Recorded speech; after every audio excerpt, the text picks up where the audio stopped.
Bapak Ibu Saudara, bagi setiap kita yang mungkin rajin atau setia atau hobi naik mikrolet, naik angkot ya, angkot yang warna biru biasa yang lewat depan gereja, mungkin kita tidak akan merasa lagu ini kok baru, tetapi lagu ini sudah sering kita dengar. Sebuah lagu bukan rohani ya, lagu rohana. Sebuah lagu rohana, lagu Ambon yang viral di tahun 2023. Kira-kira begini lagunya, mari kita dengarkan bersama. Orang tahu kita berbeda sayang, tapi beda tetap cinta. Walau beda agama, terserah sanggup mau bilang apa di belakang. Beta sing peduli, beta tetap cinta. Kenapa beta sing anugerah dari yang kuasa? Percaya beda keyakinan, tapi setaki berbeda. Menurut tulus suci, masa hidup semati, kata pun cinta, satukan perbedaan. Bapak Ibu Saudara, lagu ini sering kali memang kita dengarkan di angkot, di tempat-tempat umum yang viral. Menarik dari lagu ini tidak bermaksud mendiskreditkan dari pengarang lagu.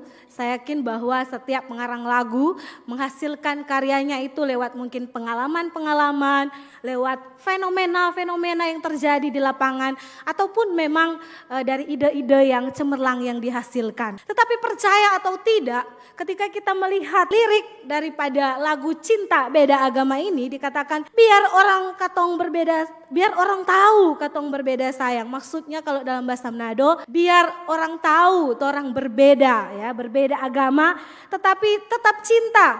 Walaupun beda agama tetap orang mau bersatu. Biar orang mau bilang apa ya cuek jo, pusing amat. Yang penting percaya beda keyakinan, satukan perbedaan. Bapak Ibu Saudara, fenomena ini sangat berbahaya ya. Sangat-sangat berbahaya, bahkan di dalam data yang ditemukan dalam satu conference yaitu Indonesian Conference on Religion and Peace mengatakan bahwa ada 1175 kasus di Indonesia pada tanggal 20 Juli 2023 sampai tanggal 20 Juli 2023. Di Indonesia ini sudah banyak yang namanya kasus pernikahan beda agama. Mungkin bagi kita itu kan biasa contoh. Tetapi yakinlah Bapak Ibu Saudara bahwa cinta beda agama ini sangat bertentangan dengan kebenaran firman Tuhan. Karena kita tahu bahwa firman Tuhan berkata gelap dan terang tidak bisa bersatu. Nah Bapak Ibu Saudara, sangat jelas bahwa lagu ini menggambarkan budaya kompromi yang sangat kental. Cinta beda agama sangatlah bertentangan dengan apa yang kita percaya lewat inti kebenaran Kristen. Dan salah satu hal yang paling berbahaya untuk gereja dan umat Tuhan pada hari ini yaitu kita terbius oleh racun kompromi. Ya enggak apa-apa, yang penting kan orang menghargai, menghormati. Malah bagus deh seperti lagu tadi kan, satukan perbedaan. Nah Bapak Ibu Saudara, ketika manusia membuat celah untuk mengkompromikan sesuatu, maka mau tidak mau iman Kristen itu pun menjadi tergeser. Nah Bapak Ibu Saudara, suatu gambaran hidup yang berbeda yang ditampilkan dari tokoh Alkitab yaitu kisah Daniel dan kawan-kawan. Dikatakan bahwa mereka hidup di satu zaman yang tidak mudah. Pada satu waktu ketika Daniel, Sadrak, Abednego, mereka hidup di dalam satu kehidupan di mana mereka, di Raja Nebukadnezar menyuruh mereka menyembah patung. Nah secara jelas Bapak Ibu Saudara diceritakan bahwa Raja Nebukadnezar membuat sebuah patung emas dan patung emas ini tingginya 60 hasta ya. Dan Raja Nebukadnezar menuntut orang-orang pada saat itu untuk menyembahnya, termasuk Daniel, Sadrak, Mesak, dan Abednego. Nah, saudaraku yang dikasih Tuhan, dikatakan bahwa apa respon daripada Daniel dan kawan-kawan? Apakah mereka memilih, menyetujui untuk supaya menyembah patung emas tersebut? Ataukah mereka malah menolak? Nah, kita sama-sama akan melihat di dalam Daniel 3 ayat 17 sampai dengan 18. Mari kita melihat firman Tuhan, respon daripada Daniel dan kawan-kawan ketika mereka disuruh untuk menyembah patung emas itu apa yang mereka katakan. Saya akan membaca bagi kita semua. Jika Allah kami yang kami puja sanggup melepaskan kami, maka ia akan melepaskan kami dari perapian yang menyala-nyala itu dan dari dalam tanganmu ya Raja. Tetapi seandainya tidak, hendaklah Tuanku mengetahui ya Raja, bahwa kami tidak akan memuja dewa Tuanku dan tidak akan menyembah patung emas yang Tuanku dirikan itu. Bapak Ibu Saudara, satu jawaban yang lugas, satu jawaban yang tegas daripada Daniel dan kawan-kawan. Nah saudara, jawaban dari Sadrak, Mesak dan Abednego ini membuat Raja Nebukadnezar menjadi geram. Dia marah, kenapa anak-anak muda ini menolak untuk menyembah patung emas yang sudah didirikannya itu. Dia langsung memerintahkan para pegawainya untuk apa? Untuk memasukkan Daniel dan kawan-kawan ke perapian. Ya, mereka dimasukkan di situ dalam rangka tentunya supaya mereka bisa terbakar, ya, dan orang-orang lain yang mendengar hal itu bisa takut dan mereka juga langsung mau menyembah pada patung emas. Nah, saudaraku yang dikasih Tuhan, tetapi lagi-lagi jika Daniel dan teman-temannya ini penakut atau jika Daniel dan teman-temannya ini mengkompromikan iman mereka, apalagi dengan konsekuensi yang berat harus dibakar hidup-hidup di dalam perapian, pasti mereka akan pilih, aduh lebih baik torang mundur, lebih baik torang menyembah kepada patung emas ini daripada harus masuk di dalam dapur perapian. Tetapi salut kepada Daniel dan teman-temannya ini. Mereka dengan iman yang tetap teguh, yang tidak tergoyahkan, yang tidak tergoncangkan. Mereka memilih untuk tetap taat, menyembah kepada Allah dan menolak untuk menyembah pada patung emas tersebut. Bapak Ibu Saudara, jika dibawa dalam kehidupan sehari-hari, sebenarnya kita harus jujur dan akui ada banyak tantangan iman yang menerpa kehidupan orang percaya. Mungkin tidak se-ekstrim yang dihadapi oleh Daniel dan kawan-kawan pada saat itu. Tetapi kita harus jujur bahwa di tengah zaman yang banjir dengan angin pengajaran yang sesat, banjir dengan paham-paham yang menyesatkan kita dari kebenaran yang sejati, itu sangat banyak sekali. Nah Bapak Ibu Saudara yang dikasih Tuhan, termasuk salah satu di dalamnya ketika budaya kompromi itu adalah benih daripada pluralisme agama. Apa itu pluralisme agama? Ya, mari kita akan menyimak beberapa istilah untuk bisa membantu kita memahami apa yang sebenarnya dimaksudkan oleh pluralisme agama tersebut. Bapak Ibu, pluralisme atau kemajemukan ya, di dalam segala objek merupakan fakta kehidupan yang tidak bisa kita hindari atau kita tidak bisa ingkari. Kemajemukan bukan hanya nyata dalam keberagaman secara etnis, suku, bahasa, bangsa, dan agama, melainkan juga kenyataan bahwa tiap-tiap individu pada hakikatnya itu unik dan berbeda. Kemajemukan senantiasa hadir dalam realitas hidup sehari-hari. Bahkan di dalam zaman perjanjian lama sudah dimulai ketika Kejadian 1 ayat 1 menyaksikan bagaimana umat manusia yang awalnya semua hidup serba homogen ya. Dikatakan adapun seluruh bumi satu bahasanya dan satu logatnya. Maka berangkatlah mereka ke sebelah timur dan menjumpai tanah datar di tanah Sinear. Lalu menetaplah mereka di sana. Karena ingin menjaga sifat keseragamannya, umat manusia pada waktu itu mendirikan sebuah kota berupa menara yang puncaknya sampai ke langit.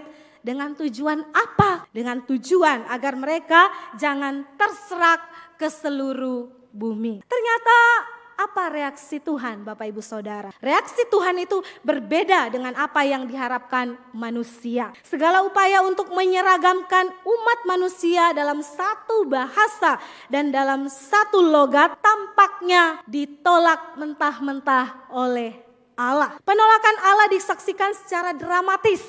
Bahkan Kejadian 11 ayat 7 menyaksikannya. Di situ dikatakan, baiklah kita turun dan mengacau balaukan di sana bahasa mereka. Sehingga mereka tidak mengerti lagi bahasa mereka masing-masing.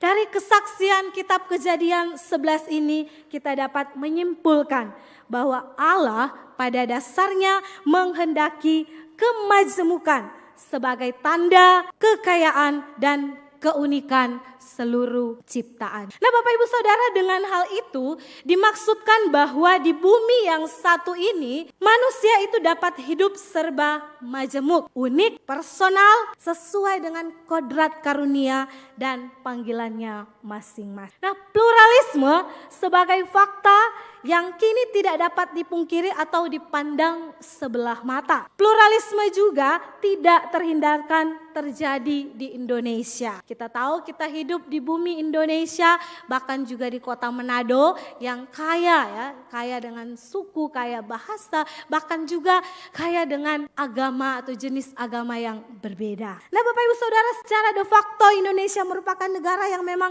multi majemuk. Dalam bukunya The Fate of Other Men, Wilfred Cantwell Smith, dia berkata bahwa melukiskan pergumulan eksistensial hidup kemajemukan agama umat manusia, dikatakan bahwa saat ini kita bersama-sama hidup dengan agama-agama atau pemeluk agama yang lain, baik itu Konghucu, Hindu, Buddhis, Muslim, dan kita hidup bersama-sama bukan lagi di dalam sidang PBB, tetapi secara personal kita minum kopi bersama-sama dengan mereka. Lagi-lagi Bapak Ibu, pernyataan ini ingin menegaskan bahwa realita kemajemukan agama, keyakinan dan kepercayaan di Indonesia ini ada setiap saat di dalam hidup kita dan di dalam komunitas yang kita hidupi setiap hari. Nah Bapak Ibu Saudara, konsep pluralitas atau kemajemukan ini bisa diterima di dalam tatanan sosial ya. Jadi bukan berarti juga kalau dengar istilah pluralisme agama terus kita langsung bernegasi negatif, tidak. Tetapi pluralisme agama itu bisa diterima dalam tatanan sosial atau tatanan masyarakat. Karena kita menyadari bahwa kita hidup berdampingan dengan agama-agama yang lain. Tetapi menjadi bahaya ketika pengertian pluralisme agama teologis, di mana paham ini mengajarkan bahwa semua agama sama. Semua mengajarkan kebaikan kok. Banyak jalan menuju Roma ya. Atau dengan kata lain, one God many names. Ada satu Tuhan dengan banyak nama. Nah ini permasalahannya Bapak Ibu Saudara. Ketika pluralisme agama itu dibawa dalam tatanan teologis, sungguh ini menjadi satu hal yang harus kita waspadai bersama. Karena apa? Karena ini akan menjerumuskan kita untuk hidup bertentangan dengan apa yang Tuhan inginkan. Bapak Ibu Saudara, pluralisme agama ya terfokus atau berisikan ajaran-ajaran yang mengajarkan bahwa Tuhan itu satu dan semua yang mengajarkan kebaikan, bahkan realitas tertinggi itu adalah sama. Bahkan ketika di video lagu tadi dikatakan bahwa walaupun beda agama akan bertemu di amin yang sama. Bapak Ibu Saudara yang dikasihi Tuhan, ini merupakan sesuatu hal yang perlu untuk kita sama-sama waspadai dalam kehidupan kekristenan kita hari ini. Pluralisme agama memang berpandangan bahwa selain umat Kristen juga bisa memperoleh keselamatan Kristiani. Ini lebih kacau lagi ya Bapak Ibu Saudara. Jadi kita perlu hati-hati. Paham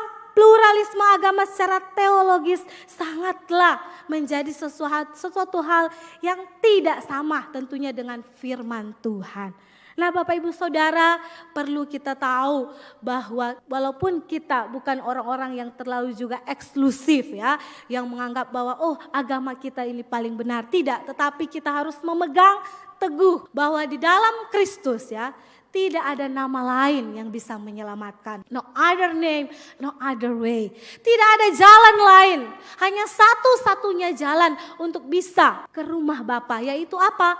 Melalui Yesus Kristus.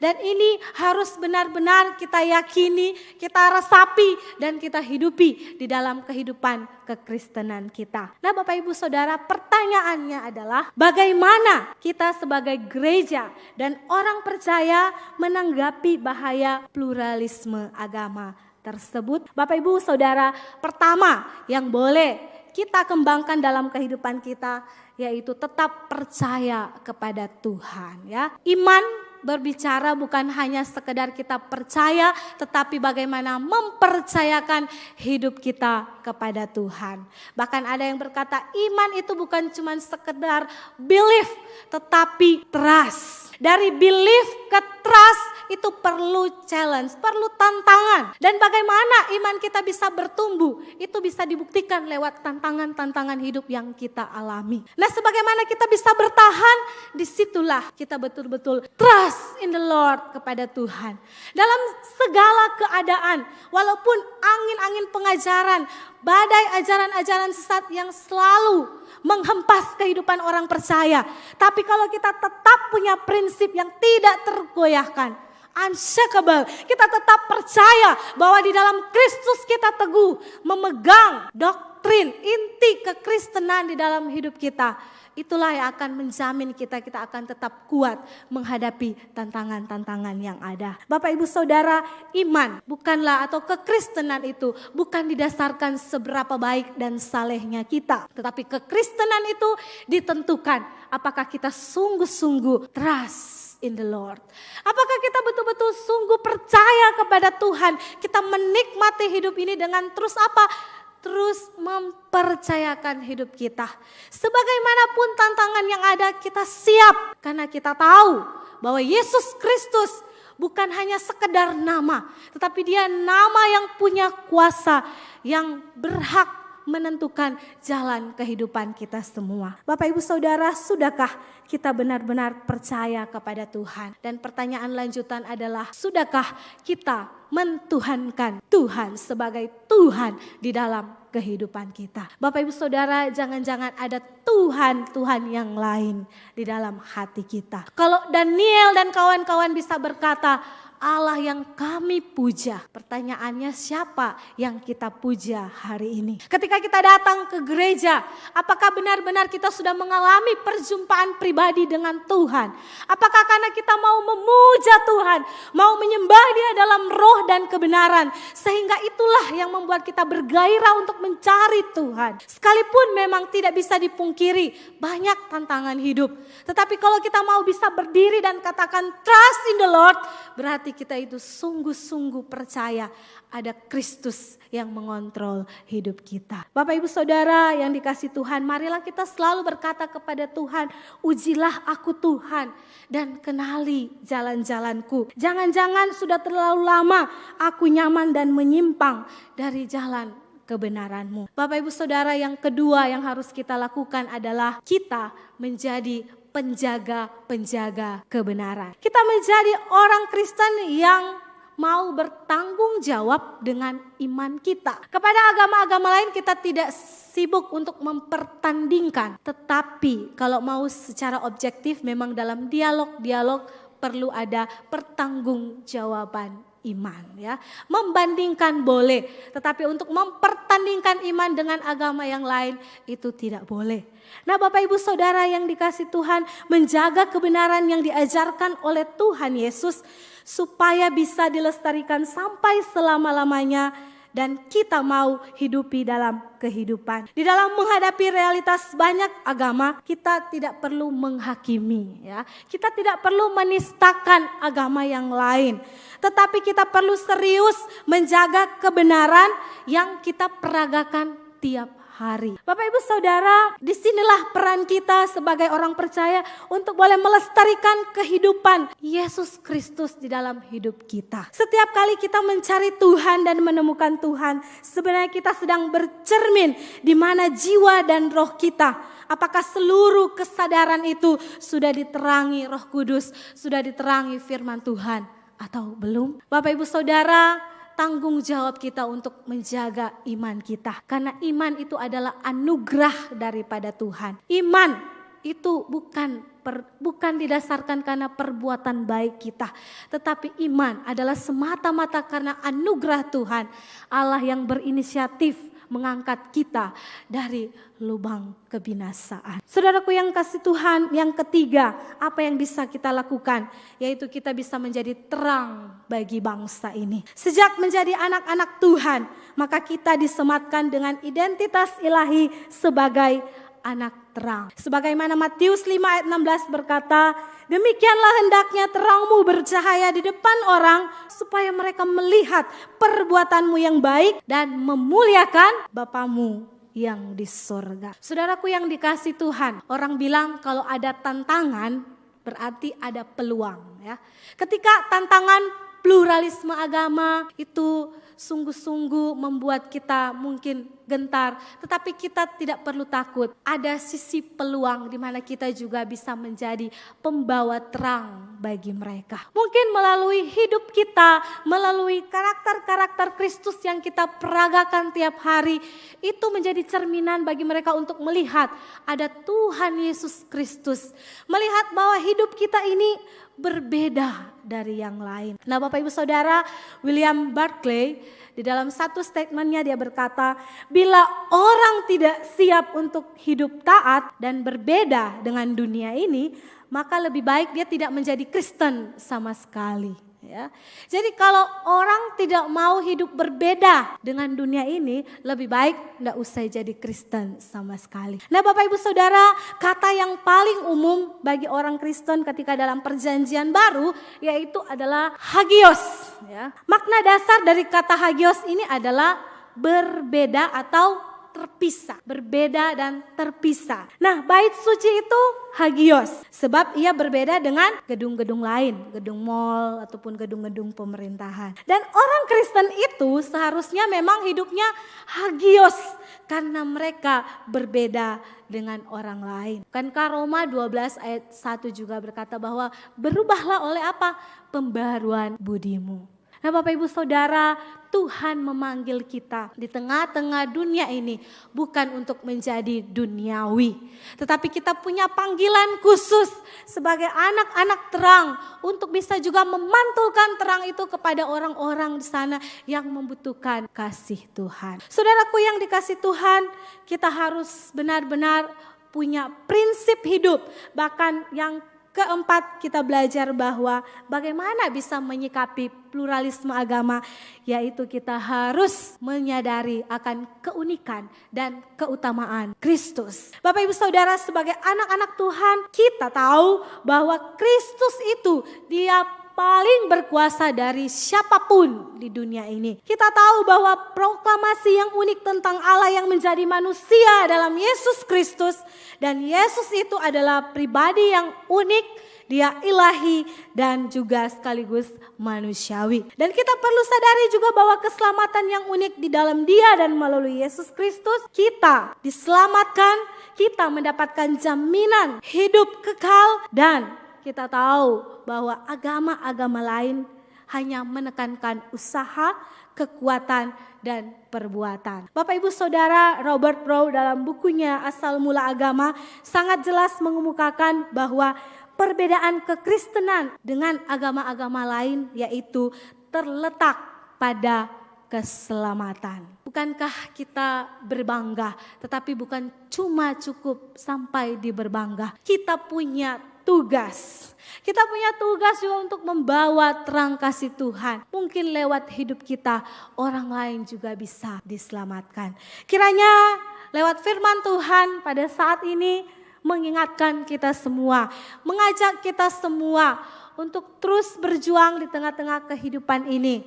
Mari kita menyadari tugas dan panggilan kita sebagai anak-anak terang di tengah-tengah kehidupan berbangsa dan bernegara, di tengah-tengah kehidupan kita berdampingan dengan agama-agama yang lain, kita menjadi berkat bagi mereka. Bapak Ibu Saudara, toleransi itu pasti, tetapi kompromi jangan pernah. Kita toleransi dengan agama-agama lain, berdasarkan toleransi di dalam firman Tuhan, yaitu kita tetap mengasihi mereka.